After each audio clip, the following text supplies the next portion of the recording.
ತ್ರಿವರ್ಣ ನ್ಯೂಸ್ಗೆ ಸ್ವಾಗತ. ನಾನು BM ಹನೀಫ್. ಇದು ಹನಿ ಟ್ರ್ಯಾಕ್.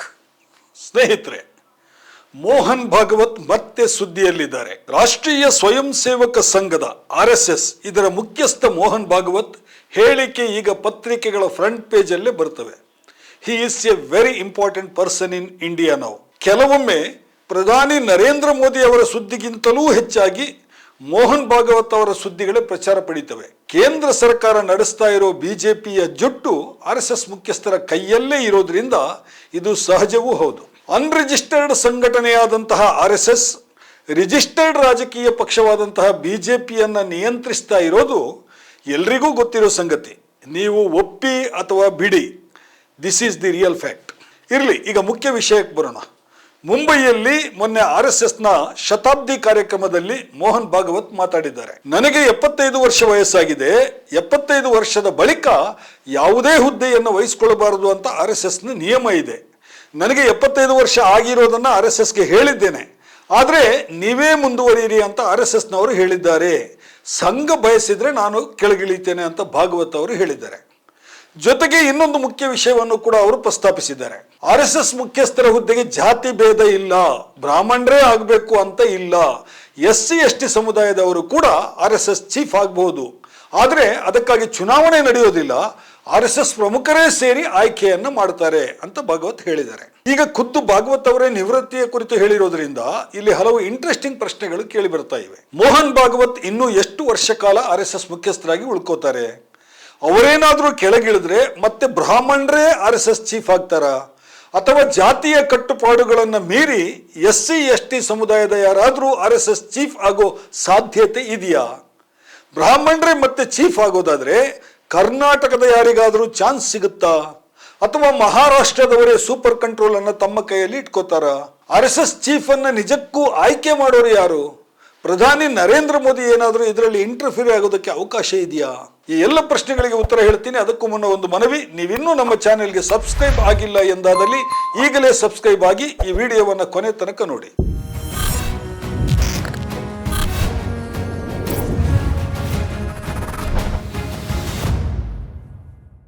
ಸ್ನೇಹಿತರೆ, ಇವತ್ತಿನ ರಾಜಕೀಯ ಪರಿಸ್ಥಿತಿನಲ್ಲಿ RSSನ ಮುಖ್ಯಸ್ಥರ ಹುದ್ದೆ ಅತ್ಯಂತ ಪ್ರಮುಖವಾದದ್ದು.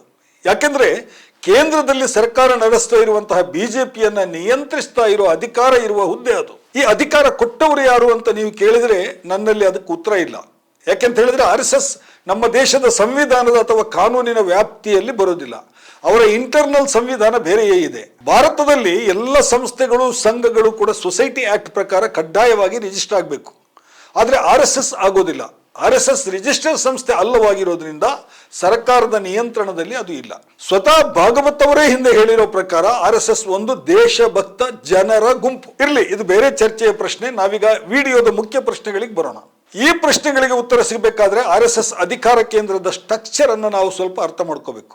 RSS ನಲ್ಲಿ ನಂಬರ್ 1 ಹುದ್ದೆ ಸರಸಂಘ ಚಾಲಕರದ್ದು. ಆ ಹುದ್ದೆನಲ್ಲಿ 2009ರಿಂದಲೂ ಕೂಡ ಮೋಹನ್ ಭಾಗವತ್ ಕೂತಿದ್ದಾರೆ. KS ಸುದರ್ಶನ್ ಅವರು 2009ರಲ್ಲಿ ಈ ಹುದ್ದೆಯಿಂದ ಕೆಳಗಿಳಿದ ಬಳಿಕ ಮಹಾರಾಷ್ಟ್ರದ ಕರ್ಹಾಡೆ ಬ್ರಾಹ್ಮಣ ಕುಟುಂಬದ ಮೋಹನ್ ಭಾಗವತ್ ಕೈಗೆ ಅಧಿಕಾರ ಬಂತು. ಅವರು ಸತತ 17 ವರ್ಷಗಳಿಂದ RSSನ ಮುಖ್ಯಸ್ಥರ ಹುದ್ದೆಯಲ್ಲಿ ಮುಂದುವರೆದಿದ್ದಾರೆ. ಅಕಸ್ಮಾತ್ ಮೋಹನ್ ಭಾಗವತ್ ಈ ವರ್ಷ ಅಥವಾ ಮುಂದಿನ ವರ್ಷ ಸರಸಂಘ ಚಾಲಕ ಹುದ್ದೆಯಿಂದ ಕೆಳಗಿಳಿದ್ರೆ ಮುಂದಿನ RSS ಮುಖ್ಯಸ್ಥರು ಯಾರಾಗಬಹುದು?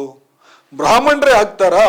ಇತಿಹಾಸವನ್ನು ಗಮನಿಸಿದರೆ ಈವರೆಗಿನ 6 ಮಂದಿ ಸರಸಂಘ ಚಾಲಕರಲ್ಲಿ 5 ಮಂದಿ ಬ್ರಾಹ್ಮಣರೇ ಆಗಿದ್ದಾರೆ. 1925ರಲ್ಲಿ KB ಹೆಡ್ಗೇವಾರ್ RSSನ ಸ್ಥಾಪಕ ಸರಸಂಘ ಚಾಲಕರಾದರು.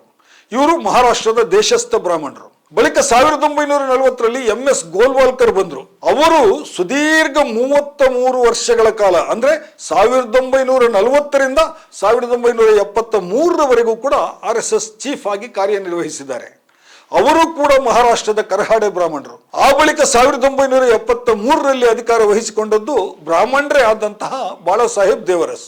1994ರಲ್ಲಿ ಮೊದಲ ಬಾರಿಗೆ ಮೇಲ್ಜಾತಿ ಕ್ಷತ್ರಿಯ ಸಮುದಾಯದ ರಾಜೇಂದ್ರ ಸಿಂಗ್ ಯಾನೆ ರಜ್ಜುಬಯ್ಯ RSS ಚೀಫ್ ಆಗ್ತಾರೆ. ಆದ್ರೆ ಅವರು 6 ವರ್ಷ ಮಾತ್ರ ಅಧಿಕಾರದಲ್ಲಿ ಉಳ್ಕೋತಾರೆ. ಆ ಬಳಿಕ KS ಸುದರ್ಶನ್ ಅವರು ಬರ್ತಾರೆ. 9 ವರ್ಷಗಳ ಕಾಲ ಅವರು ಸರಸಂಘ ಚಾಲಕರಾದ್ರೆ 2009ರಿಂದ ಮೋಹನ್ ಭಾಗವತ್ ಅವರು ಇದ್ದಾರೆ. RSS ನಲ್ಲಿ ನಂಬರ್ 2 ಅಂತ ಒಂದು ಹುದ್ದೆ ಇದೆಯಾ?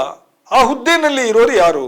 ನಂಬರ್ 2 ಹುದ್ದೆಯನ್ನ RSS ನಲ್ಲಿ ಸರಕಾರ್ಯವಾಹ ಅಂತ ಕರೀತಾರೆ. ಇನ್ನೊಂದು ಅರ್ಥದಲ್ಲಿ ಅದು ಜನರಲ್ ಸೆಕ್ರೆಟರಿಯ ಹುದ್ದೆ.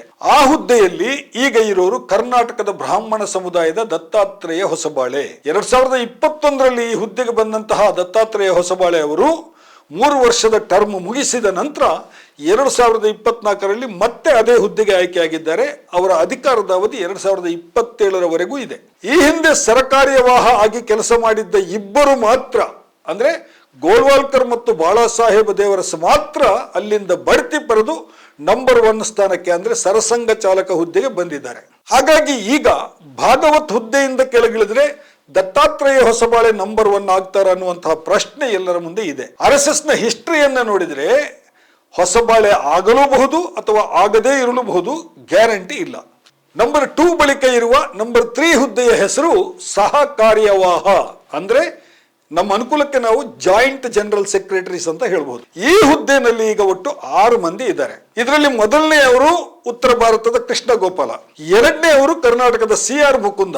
ಇವರಿಬ್ರು ಕೂಡ ಬ್ರಾಹ್ಮಣ ಸಮುದಾಯಕ್ಕೆ ಸೇರಿದವರು. ಈ ಜಾಯಿಂಟ್ ಜನರಲ್ ಸೆಕ್ರೆಟರಿಗಳಲ್ಲಿ ದೆಹಲಿಯ ಕಾಯಸ್ಥ ಸಮುದಾಯದ ಅರುಣ್ ಕುಮಾರ್, ಛತ್ತೀಸ್ಗಢದ ಬ್ರಾಹ್ಮಣೇತರ ಸಮುದಾಯದ ರಾಮದತ್ತ ಚಕ್ರಧರ, ಮಹಾರಾಷ್ಟ್ರದ ಮರಾಠ ಬ್ರಾಹ್ಮಣ ಸಮುದಾಯದ ಅತುಲ್ ನಿಮಿಯೆ ಮತ್ತು ಉತ್ತರ ಭಾರತದ ಅಲೋಕ್ ಕುಮಾರ್ ಇದ್ದಾರೆ. ಈ ಕೊನೆಯ ಇಬ್ಬರ ಜಾತಿ ಯಾವುದು ಅಂತ ಸ್ಪಷ್ಟವಾಗಿ ಎಲ್ಲೂ ನಮೂದಾಗಿಲ್ಲ.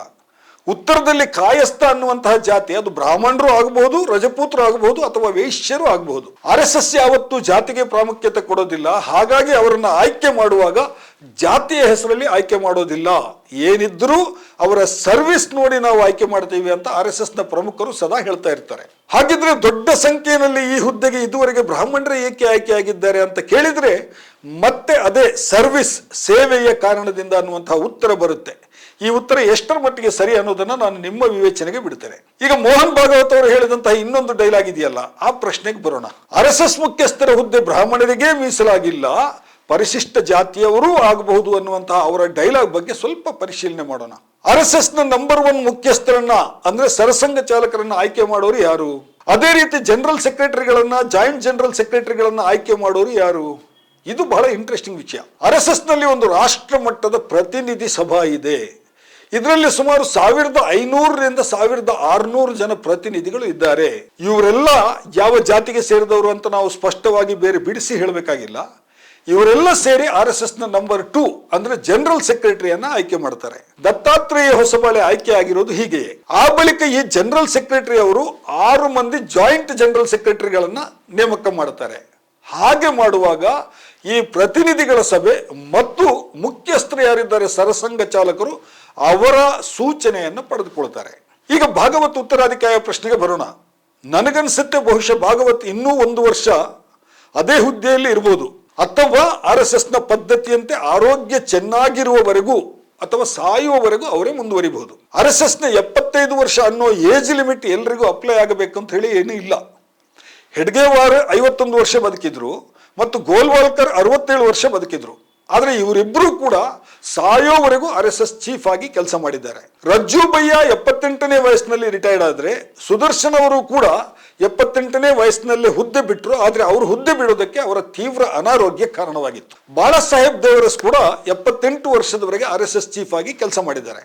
RSS ಚೀಫ್ ಆಗೋದಕ್ಕೆ ಜಾತಿಯ ಕಟ್ಟುಪಾಡು ಇಲ್ಲ, ಪರಿಶಿಷ್ಟ ಜಾತಿಯವರು ಬೇಕಾದರೂ ಆಗ್ಬೋದು ಅಂತ ಮೋಹನ್ ಭಾಗವತ್ ಹೇಳಿದ್ದಾರಲ್ವಾ, ಆ ವಿಷಯಕ್ಕೆ ಬರೋಣ. ಆ ಸಾಧ್ಯತೆ ಏನಾದರೂ ಇದೆಯಾ? ಏಕೆಂದ್ರೆ ಈಗ RSS ನ ಟಾಪ್ ಮೋಸ್ಟ್ ಹುದ್ದೆಗಳಿದೆಯಲ್ಲ, ಅಂದ್ರೆ ಜನರಲ್ ಸೆಕ್ರೆಟರಿ ಹಾಗೂ ಜಾಯಿಂಟ್ ಜನರಲ್ ಸೆಕ್ರೆಟರಿ ಹುದ್ದೆಗಳಲ್ಲಿ ಯಾರೂ ಪರಿಶಿಷ್ಟ ಜಾತಿಯವರು ಇಲ್ಲ. ಒಂದು ಬ್ರಾಹ್ಮಣರಿದ್ದಾರೆ, ಇಲ್ಲ ಮೇಲ್ಜಾತಿ ಕಾಯಸ್ಥರು ವೈಶ್ಯರು ಇದ್ದಾರೆ. ಹಾಗಾಗಿ ಅವರು ಚೀಫ್ ಆಗೋ ಪ್ರಶ್ನೆಯೇ ಬರೋದಿಲ್ಲ. ಏಕೆಂತ ಹೇಳಿದ್ರೆ ಅವರು ಸಂಘಕ್ಕೆ ಸೇವೆಯನ್ನೇ ಮಾಡಿಲ್ಲ ಅನ್ನುವಂಥ ಪ್ರಶ್ನೆ ಬರುತ್ತೆ. ಇನ್ನು RSS ಚೀಫ್ ಆಯ್ಕೆಯ ವಿಷಯದಲ್ಲಿ ನರೇಂದ್ರ ಮೋದಿ ಅವರ ಮಾತೇನಾದ್ರೂ ನಡೀತದ? ಈ ಪ್ರಶ್ನೆ ಕೂಡ ಸದ್ಯದ ಪರಿಸ್ಥಿತಿ ನೋಡಿದ್ರೆ ಆ ಸಾಧ್ಯತೆ ಕಡಿಮೆ ಇದೆ. RSS ಬಿಜೆಪಿಯ ಜುಟ್ಟನ್ನು ತನ್ನ ಕೈಯಲ್ಲಿ ಇಟ್ಕೊಳ್ಳೋದಕ್ಕೆ ಸದಾ ಪ್ರಯತ್ನಿಸ್ತಾ ಇರ್ತದೆ. ಈ ಸಲ ಬಿಜೆಪಿಯ ರಾಷ್ಟ್ರೀಯ ಅಧ್ಯಕ್ಷರ ಆಯ್ಕೆಗೆ ಬಿಜೆಪಿ ಮತ್ತು RSS ಮಧ್ಯೆ ಸುಮಾರು 1 ವರ್ಷದ ಕಾಲ ಹಗ್ಗ ಜಗ್ಗಾಟ ನಡೆದಿದ್ದು ಎಲ್ಲ ಪತ್ರಿಕೆಗಳಲ್ಲೂ ವರದಿಯಾಗಿದೆ. ಆದ್ರೆ ಕೊನೆಗೆ ನರೇಂದ್ರ ಮೋದಿ ತಮಗೆ ಬೇಕಾದವರನ್ನೇ ಒಬ್ಬರನ್ನ ಅಧ್ಯಕ್ಷರನ್ನಾಗಿ ಆಯ್ಕೆ ಮಾಡಿದ್ದಾರೆ. ಹಾಗಾಗಿ ಈಗ RSS ಚೀಫ್ ಆಯ್ಕೆಯಲ್ಲಿ ಮೋದಿ ಮಾತು ನಡೀತದೆ ಅಂತ ಹೇಳಿದ್ರೆ ಬಹುತೇಕ RSS ಅದಕ್ಕೆ ಅವಕಾಶವನ್ನ ಕೊಡೋದಿಲ್ಲ. ಪರಿಸ್ಥಿತಿ ನೋಡಿದ್ರೆ ಮೋಹನ್ ಭಾಗವತ್ ಅವರು ಈಗ ಎಷ್ಟು ಪವರ್ಫುಲ್ ಆಗಿದ್ದಾರೆ ಅಂದ್ರೆ ಸಾಯೋವರೆಗೂ ಅವರೇ ಅಧ್ಯಕ್ಷರಾಗಿ ಮುಂದುವರಿಯುವಂತ ಸಾಧ್ಯತೆ ಕೂಡ ಇದೆ. ಸ್ನೇಹಿತರೆ, ಇದಾಗಿದೆ ಇವತ್ತಿನ ಹನಿ ಟ್ರ್ಯಾಕ್. ಇನ್ನೊಂದು ವಿಷಯದ ಜೊತೆಗೆ ನಿಮ್ಮ ಮುಂದೆ ಮತ್ತೆ ಬರ್ತೇನೆ. ತ್ರಿವರ್ಣ ನ್ಯೂಸ್ನ ಸ್ಪೆಷಲ್ ಸ್ಟೋರಿಗಳನ್ನು ನೋಡ್ತಾ ಇರಿ. ನಮಸ್ಕಾರ.